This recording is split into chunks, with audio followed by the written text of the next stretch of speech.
Ako mal som trápne rande, keď som zobral buchtu proste na výlet skrz to, že sme sa v živote predtým nevideli. Instaklam. 20% toho, čo na Instagrame prišlo. Ja nie som ten typ človeka, čo povie, že hej, jebete, jak vyzeráčko do piče, tak som ju zobral so sebou a bola tam s nami 2 dní a ako dobrý kamoš by to bol. Okay. Ako v pohode baba je všetko, ale tá sexualita vymizla v priebehu 3 sekúnd, jak som ju zbadal. Ja som raz išla von s chalanom a ja som si myslela, že to je niekto úplne iný.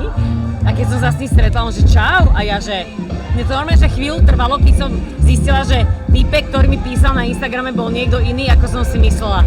Tak som to potom uhrala, že ho poznám a že jasné, ja som s tebou chcela ísť na kávu. Asi skôr to bolo o tom, že hovoril veľa o bývaní. Celkom red flag. To je celkom trapas. Nič extra ma nenapadá trápne, ja mám samé iba super zážitky z randičiek. 10 randička, okej. Nové rande 10-10 vždycky. Ja som ešte